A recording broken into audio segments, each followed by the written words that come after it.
Welcome to Extra Minutes, the official podcast of West Texas FC. Sponsored by Case Corporate.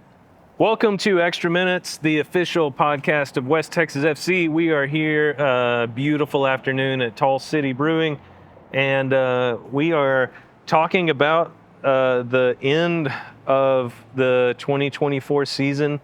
I guess let's start maybe with just what kind of in a nutshell, right? And we'll talk about the game, we'll talk about the season at length, but in a nutshell, what has this season meant to you guys? Mm-hmm. Yeah, that's really hard to answer. I kind of put it on my Instagram story yesterday, kind of explaining everything. I didn't know what to expect coming into this. You know, I've worked with a soccer team in the past, a summer league soccer team, and it was great, but I never did broadcasting with it. I never got to interact with the players as much as I did. And over a span of 2 months, this was the most rewarding experience in terms of watching this team play, watching the community get into it, watching us get into it, and just going on this incredible run of hosting home games, winning home games, being able to say we hosted a regional final in our second year of existence of a club. I am just proud. I'm proud of West Texas, I'm proud of the club, and I'm proud of the players and coaching staff and everyone that was able to represent. Yeah, well said. How about you, Adam? Yeah, for me, I mean, my soccer journey as a person has been weird, where, you know, as a kid, it was all I thought about, all I played, whether I was at home, whether I was at an actual game or practice. Up until I didn't have a team I could play for anymore. So I kind of lost a little bit of interest. There wasn't anyone to root for or anything. And, this year with this team, I'm back. Like, I got the bug or, you know, the virus or whatever you want to call it, where, I found myself having conversations with my kids, like, you know, whether it's them talking about their favorite players or strategy or, hey, what's the next team we're playing? Even, 3 of our kids went and stayed with my wife's family in Arkansas, and we just picked them up last night. And on the drive back, they're like, hey, so when's the next West Texas FC game? And it was like, oh, no. And I realized, like, oh, no, they must not have seen the last game. Oh, I have to break it to them. And so I was like, guys, season's over. And, they broke down. Oh, it was like, oh, I don't have another game to go to. And then it's like, well, are the players still here? And it's like, guys, they have, like, other things that, you know. And so, man, it was it's just been awesome to you know, be able to enjoy a sport that I loved so much growing up, and then just, you know, had lost interest and being able to invest into a team, invest into just the beautiful sport itself, and getting to see the insides and outsides and everything. This season has been a blast. Yeah, that's really I would imagine that what you just described is why people even do this, right? Like, why people buy a team or why anybody would play on a summer team, like, because they've had an experience like that and they want to recreate that for other people. Yeah. So I think for me, like, as soon as the team was brought back, right, not for 2024, but the 2023 season, like, my family was, or I personally, and I drug my family into it, was all in, right?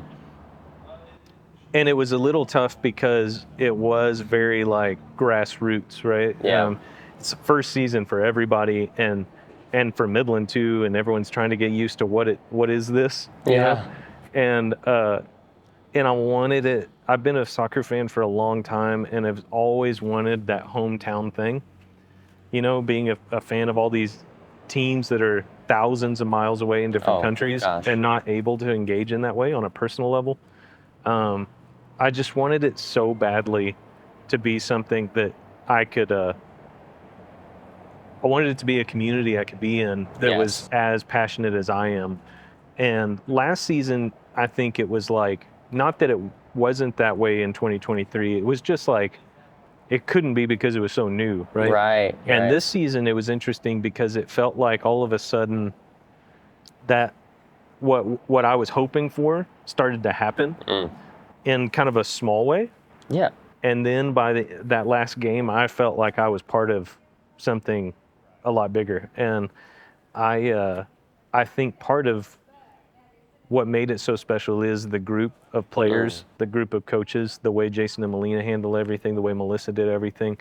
I think this year, you know, you hope that they can like be twice as good as the previous season, and somehow we were 10 times as good. And that's what's super fun, that that I think how much we grew and how much we expanded what we were doing and how good we were. We took it up a lot of notches. And so I really loved getting to know the players in a way that I didn't get to last season. And maybe that was my fault.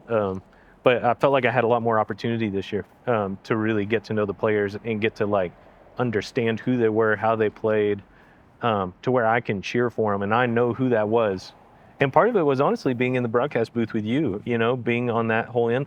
Like, we didn't know each other before the season. And so it's been fun just getting to meet you and your wife and kind of have that camaraderie. But being able to watch those games and hear you scream the names, and then all of a sudden I get to know who these guys are. And I don't know, it felt like, you know, being a Liverpool fan for so long, I know that team really intimately. And now I feel like I know my team that well.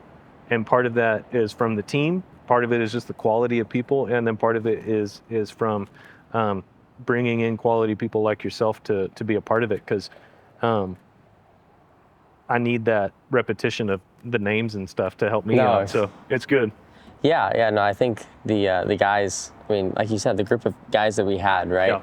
I mean, shout out to Coach David, Coach Scotty for the level of recruiting that I can't imagine how hard they worked, but to bring guys that have played for academies of Premier League teams, right? Like Luke McCormick, Nottingham U18, played with Arvin Appiah, who now plays in La Liga.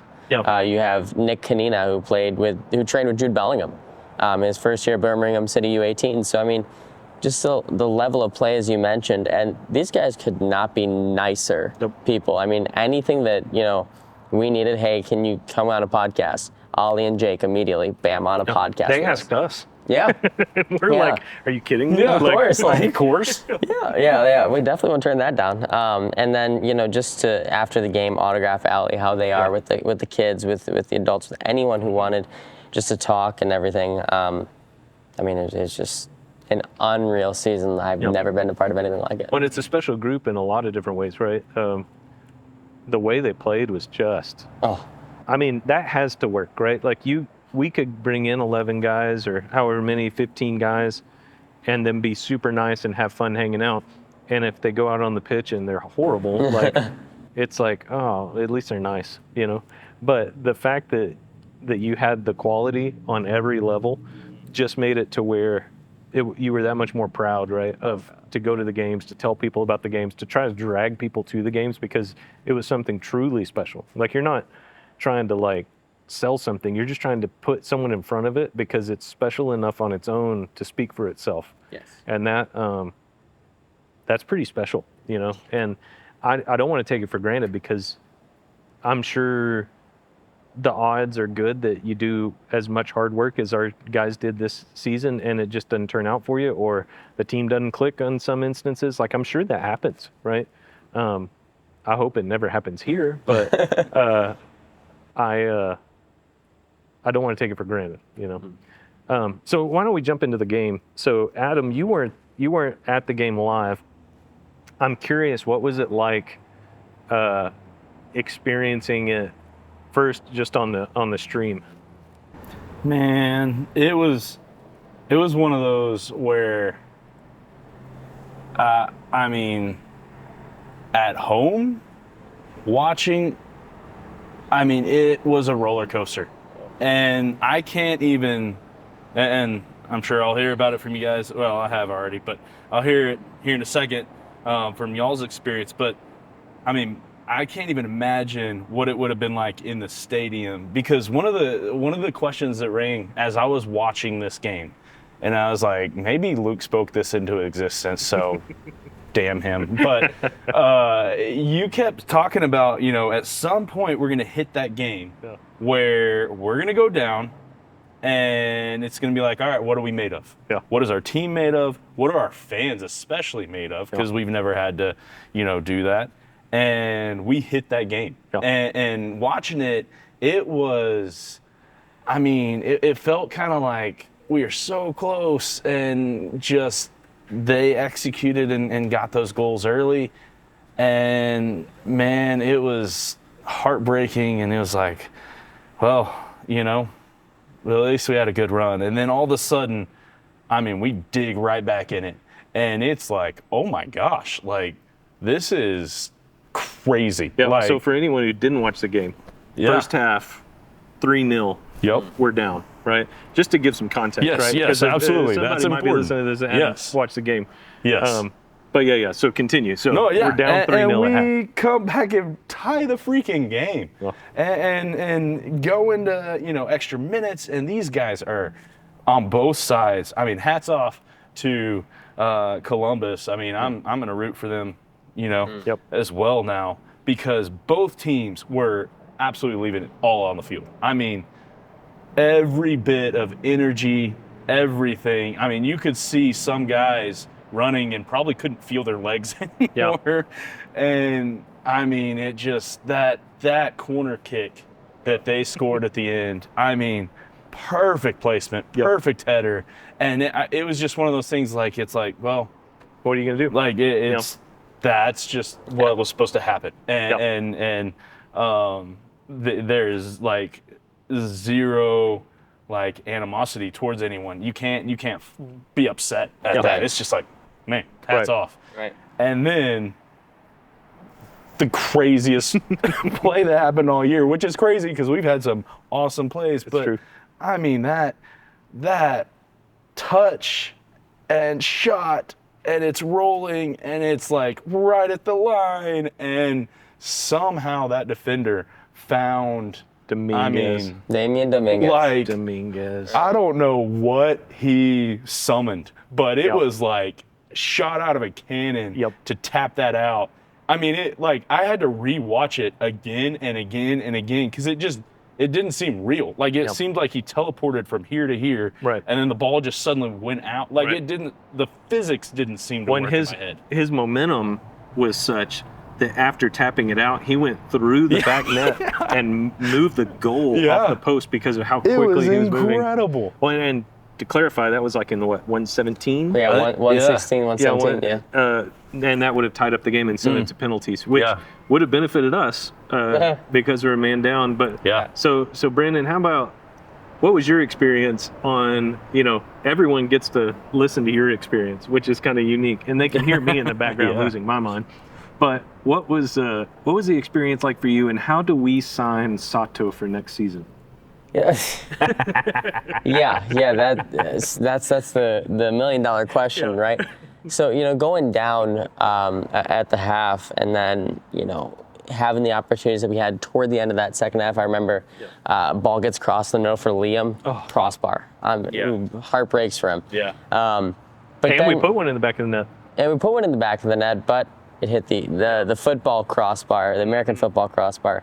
And, just looking at that end of that first half, it gave me a little bit of hope, because they're like, okay, we're getting chances.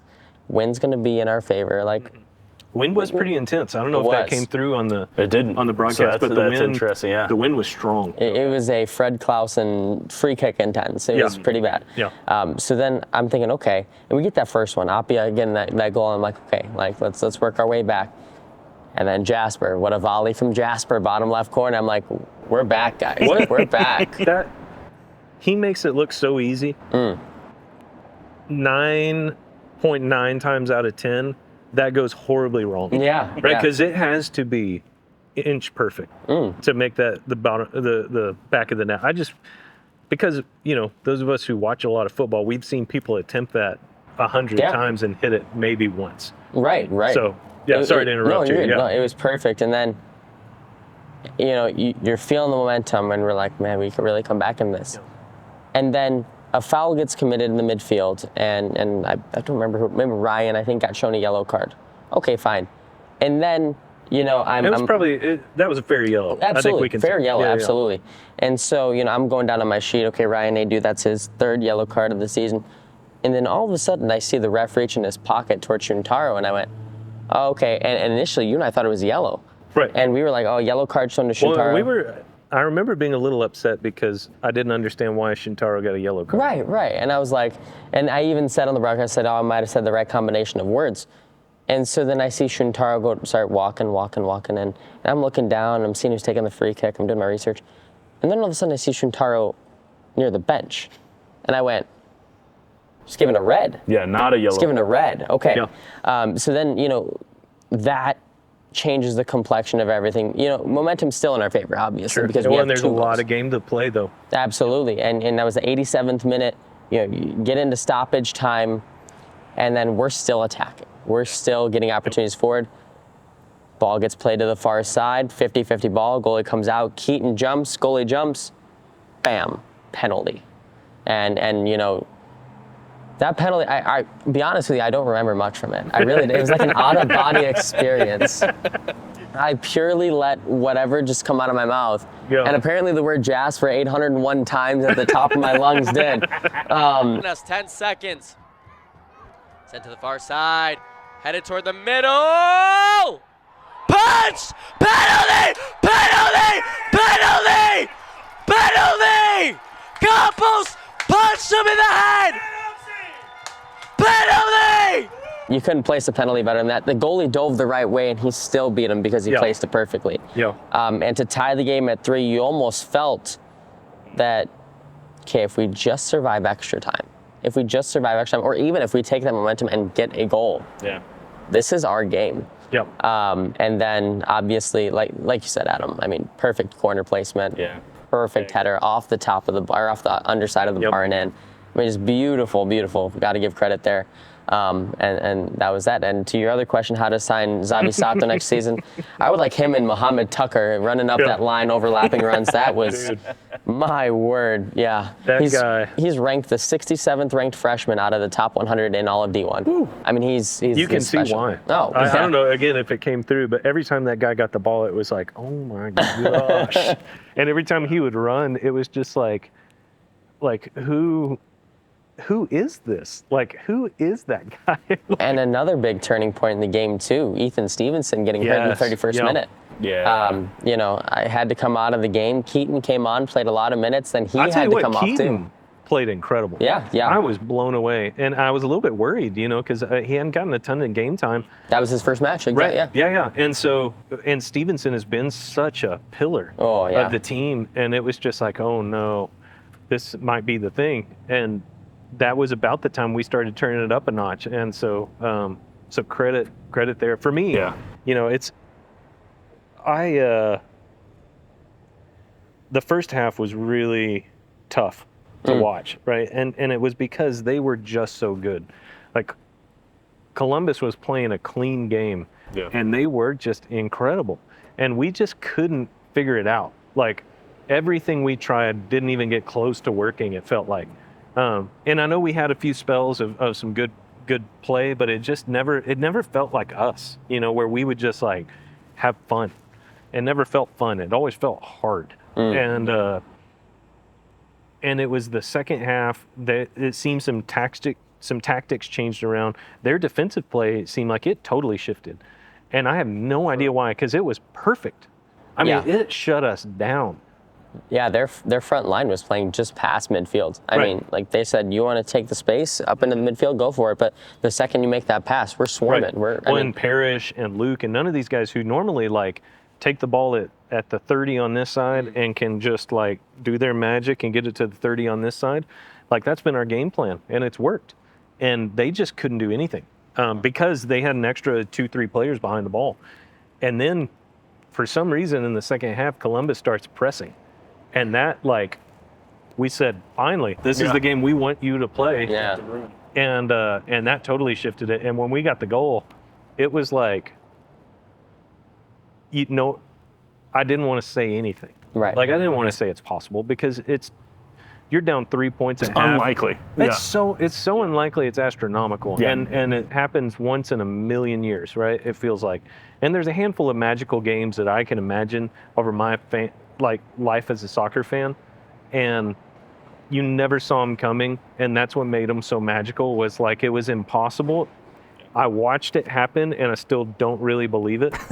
And when we scored the second one, it was like I think of that scene in Lonesome Dove, where the cows are all walking and some lightning hits, and it's like going from horn to horn on the cattle. Yeah. There's this lightning, that's just kind of this electricity, and I felt that from our crowd. Yes. And it was just this like palpable energy that was something else, and it was like it would make the hair on your arms stand up. Like the feeling of that crowd, like every little touch was like whoa, woo. It was just like it was intense, and I was just kind of like, this is what I've waited for. And I was so happy at that moment because that's what I wanted, right? Like I wanted that kind of response, whether we're down, whether we're up, whatever. Like I want our fans like fully in it, and the whole crowd was in it. And when that penalty got scored, you said out of body experience. I think, I'm sure I was jumping up and screaming, but in my memory, I just sat. And it was like, I can't believe that just happened. Like, I cannot believe. And it was like, he's going to score this penalty. Yeah. Like, oh my God, this is one of those times. Yep. And I just, that was the point where it was like, okay, don't get your hopes up. Right. We're tying this game. This is going like all the way to penalties, and we're going to win this thing. Like, that's where my head went, and I was okay with it at that point. I knew I couldn't jinx it at that point because it was just inevitable. Yeah, the only thing I remember from the penalty kick was how weak my knees were. I had to use the table to support myself up, waiting for him, building that anticipation, waiting for him to step up and strike, waiting for the official's whistle to blow. I mean, and easily, right? We talk about different things that could happen. I mean, easily. Because Keaton did get hurt on that play. He came out of the game afterwards. Right. Head contact, that could have been a red. Yep. But regardless, I mean, it's pretty nasty on the replay. Yeah, it is. But you rarely see straight reds to goalies. Sure. Just because they kind of do get the preference. Right. And you got to think too, that was a 50-50 ball. Yep. And the play and was. it doesn't look like he's trying to hurt him either. Oh no, there was no intent there. Absolutely. He was just trying to punch the ball away and just missed. And whether it was his forearm or his hand, his elbow, whatever, clipped Keaton. And you knew. I mean, the fans immediately, the second the contact between the hand and his head, they roared. They knew that was a penalty. They knew it was time. And electricity. That's a great word to describe it as electricity. And I was a little disappointed. We had talked a lot about like what are the fans going to do when we're down? And the first half was real quiet. Yeah. And I was a little hacked off. I was like screaming from the booth trying to get like something lifted, but it felt pretty flat. And I was just like, man, I really thought we had it. Really thought we had it in us. And I'll say, before the team did anything, the crowd did come around and they did kind of pick the boys up, especially the second half when it was still 3-0 down. Like the crowd was there for it. It took longer than I wanted it to. Yes. And I was very pleased. And even at that point it was like, okay, good. We're at least not like those fans, that are going to disappear and leave at half whenever we're down or whatever. Right. Well, and I tell you what, because again, we're talking long term here. Yep. Like this is not just hey, we had a soccer team this year. Right. That was fun. Remember when we had that? It's like, no, we want to keep this going for years on end. And if something like that doesn't help build your fan base and make more rabid fans and make them louder and more into the game and people show up, then it's just not going to happen here. Right. Because I mean, that, like you're saying, hopefully this is conditioning to where 10 years from now, like this is like, you remember when we had that many people show up and how quiet it was, and there were 3 smoke bombs Yeah. or whatever. And, hopefully it just keeps building from there. Yeah. Absolutely. Well, and as we talk about kind of the grand, season overall and kind of looking to the future, I do think this season was really special, right? Like it wasn't just a good season.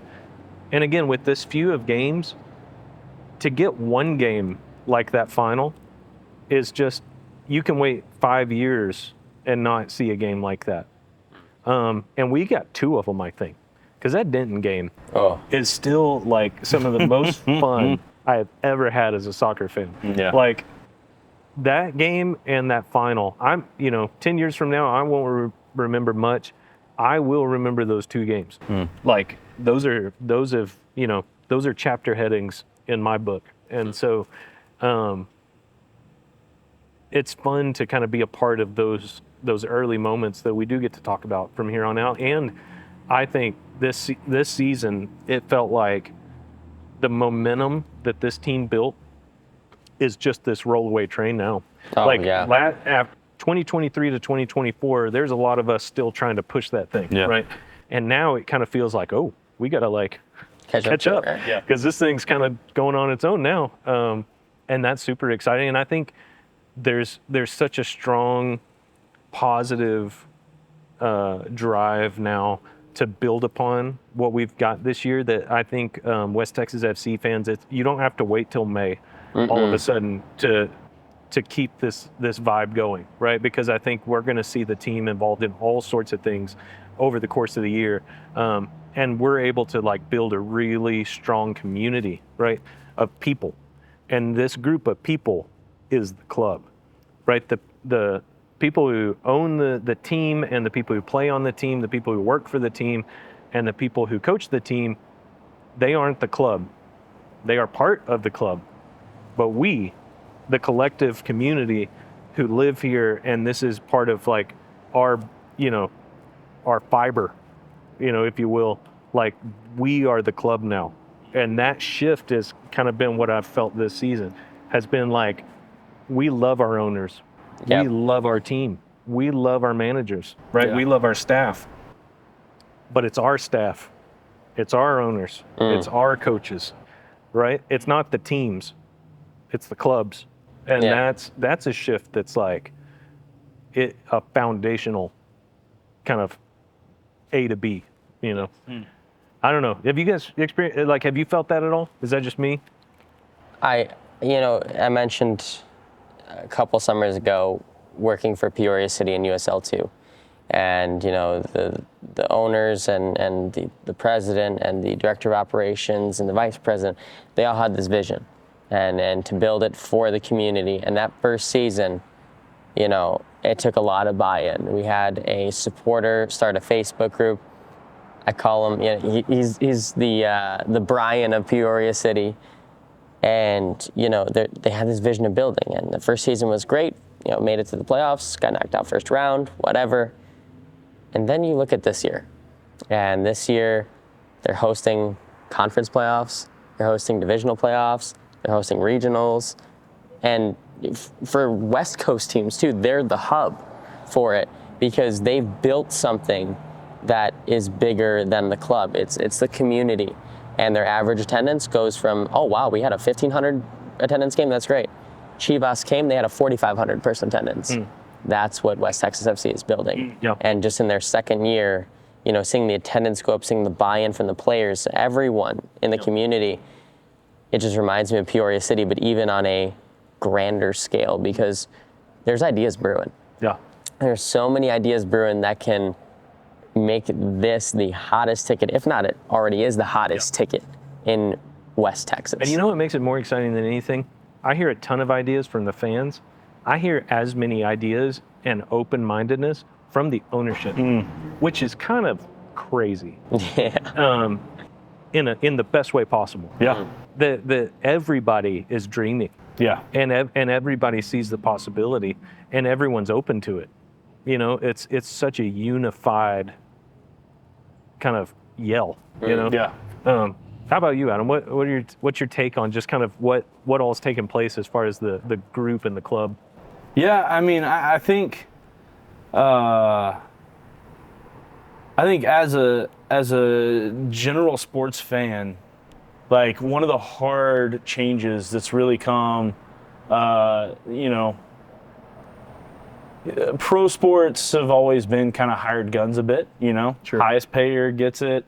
Someone could be, through and through drafted by this team, love the team, but they're not getting paid X and they go somewhere else. Right. And then, college, as a Tech fan, I mean, I've gotten used to not attaching myself to players because now with NLI and, all the stuff going on there, I mean, it's like you get a team for a season, they're gone. Right.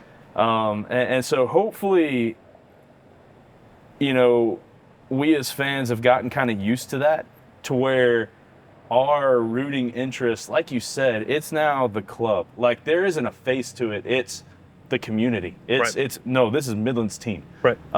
This is Odessa's team. This is West Texas football. And hopefully we can continue that, building that, because not only does it help us as fans have that identity to where it doesn't matter who shows up on the pitch to represent us, it's us.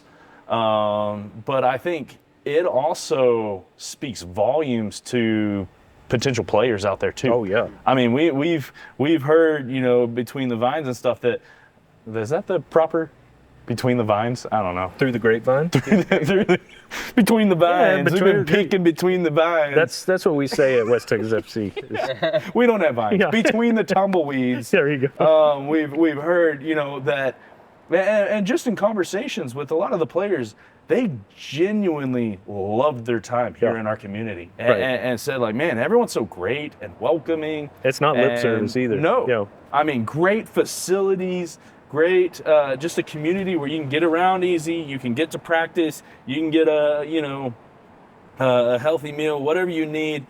They genuinely love their time here. Yep. And if we can continue to build that type of just structure within the program, within our community, then, I mean, it's going to be one of those things where we're bringing in players that we probably don't have a business bringing in. And like we did this season. Yeah. Where it's not just man, remember that time we had Correa? Oh, yeah. That was awesome. Now, I don't know who we got. It's next year's Correa, and then you'll have a whole team of Correas, right? Yep. And that, I'm not saying that, as he was the only great player on our team, because again, this team was a dream team for me. Really I was. mean, everywhere I looked, it was like, oh, I love that player. Yep. Oh, I love that player.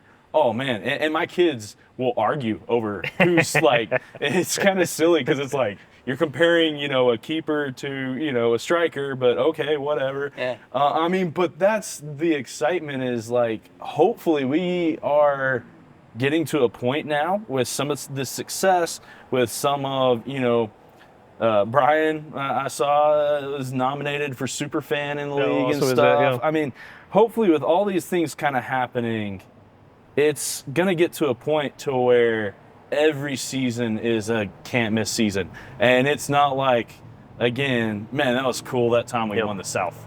It's like, no, I can't wait till we win the South next year. Yep. And I can't wait till we win the whole dang thing, right. Because the bar has moved. Yeah, absolutely. If we can take out the DFW in Houston, why can't we take out any other place in the nation? Right. And I mean, we have the facilities, we have plenty of companies that need to sponsor and jump in. We have, rabid sports fans here. Right. All the ingredients are there. Yeah. Hopefully they're getting put in, and then we can watch this thing bake. Yeah, and it's interesting you talk about like college and professional sports, because it doesn't have that magic that, like, when you watch like English, German soccer, Spanish soccer, like it's got something to it that we don't see with like the Cowboys or with the Rangers, right? You have fans, you have big fans, but it's not the same like blood in, blood out kind of thing. And when I try to think of what's a proper comparison, it's got to be, if you want a game, like if you're in Midland, right, and you want to go to a real game, besides West Texas FC, if you want to go experience the English soccer level, you go and watch Permian versus Midland High on Friday night. Yeah. Because that is blood in, blood out. That's the real deal. So we know we've got those fans here. Yeah. They just need something to buy into. Yeah. Right? And they need to know that it's not BS. Yeah. Because the BS meter in West Texas is unbelievably high. And it's part of one of the things that makes this a tough place to come into if you're from the outside, is that you just can't play, right? And so we do have the fans, right? We do know what it looks like to be really in. And I think part of the time it takes is just convincing people, because if you get them, they're in. But it takes a little longer to get them because they are that committed, right? They're saying, look, I'm going to go do that. I'm going all the way. Yeah. So I'm gonna test this a little longer, right? I'm gonna make sure that this is worth me going all in, because once I'm in, I don't go out, right? And so it's just an interesting thought that you brought up. Of it's unfortunate that sports have gotten that way, right? Where it's the loyalty aspect is kind of not there. In England, I know if a player goes from Liverpool to Everton, dude, that guy can't show his face in the city. Yeah. Yeah. And if Divock Origi scored the header in the Barcelona game that sent us to the Champions League final. That guy will be 95 years old, can walk into any bar in Liverpool, and he won't have to pay for a drink. That's how that works. And so it's just a different level of commitment. And I think we sense that this season. It's funny that in our second season, I know 10 people who, it doesn't matter who we bring in. We could bring in a whole new crop of people. Those 10 people will be at that game. Yeah. They will be season ticket holders before seeing the roster. Yeah. And that's the type of commitment that I think we're headed for. And like you were saying, the thing we're building, the ceiling is really, really high, and it's exciting to kind of get there. And hopefully we'll be continuing to make content and continue talking about this, because I think it's a conversation worth having, and a conversation that's getting bigger and bigger. And you mentioned Brian. For the Ollie, man, literally the best player in the nation in this league. Won the MVP. Yep. We didn't win the league, but we had the best player in the nation. Yeah. Right? We didn't win the league. Most likely have the best single fan in the entire nation. And have they announced the coach yet? Yes, they did. Oh, and David didn't get it. Annapolis. Well, I don't know who that guy is, but he shouldn't have won, because that was David's award. Yeah. All day long. Yeah. That guy's probably a great guy. Annapolis. Well, he led Annapolis to #1 team in the nation, so I guess we'll give it to him. Whatever. Congrats. They're wrong. But you can't I'll take convince our me. coach any day. Dude, Yeah. you can't convince me there's a better coach. Maybe there's a different coach who's also awesome. There's not a better coach. And there's not a better manager. There's not better owners. I'm just really happy and proud, of this team. And I'm excited to see what the future holds, because it feels like we teed up something pretty special.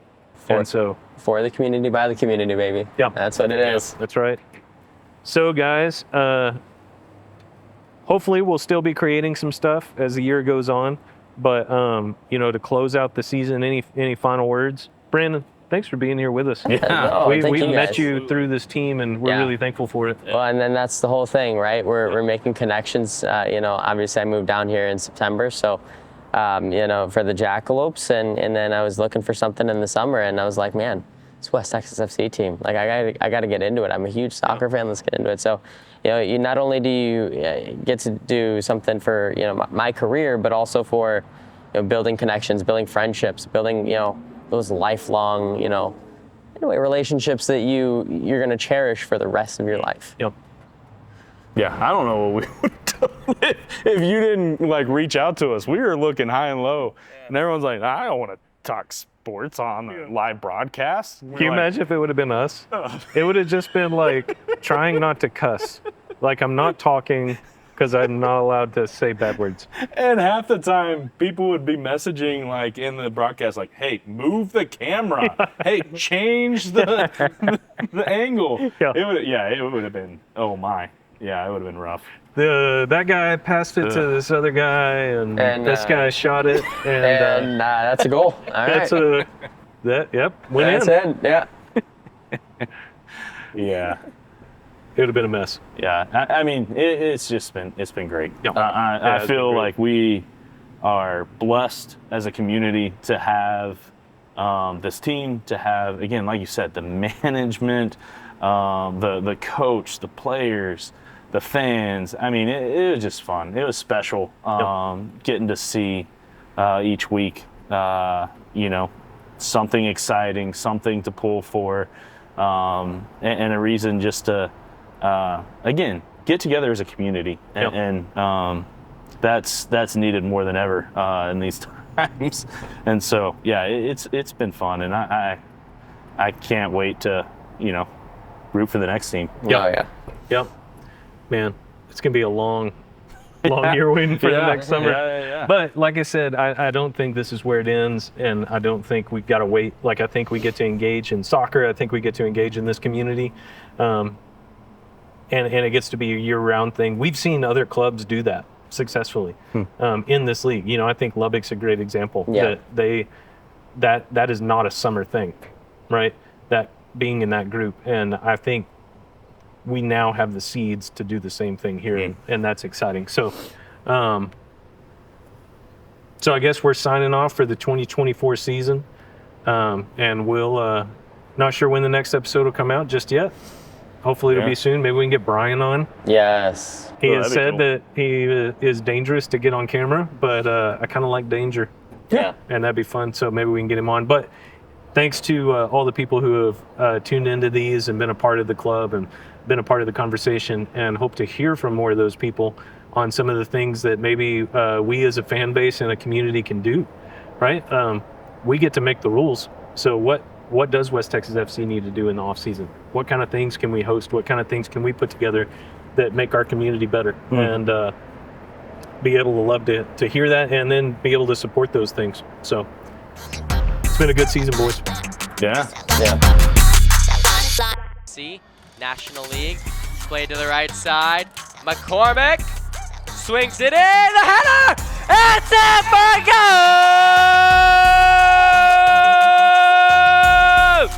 Abia! Hartman, Parrish, flicked up, Vanderman! Yeah, West Texas! They're within one! That's 10 seconds. Sent to the far side. Headed toward the middle. Punch! Penalty! Penalty! Penalty! Penalty! Campos punched him in the head! Penalty! Jasper Vandermolen. The PK. Season on the line. Jasper. Whistle. Jasper! Jasper! Jasper! Jasper! Jasper! We're tied! We're tied! 90 seconds! Jasper the PK! Do you believe in miracles? Columbus United have defeated West Texas FC 4-3, and a massive congratulations to Columbus United for moving on to the national semifinals, and for West Texas FC in just their second season of existence, they bow out in the regional finals, top 8. Once again, we will keep the stream rolling. We want to say thank you for tuning in all season long. For Film Hunter Media, I'm Brandon Luisi signing off one last time from Astound Broadband Stadium.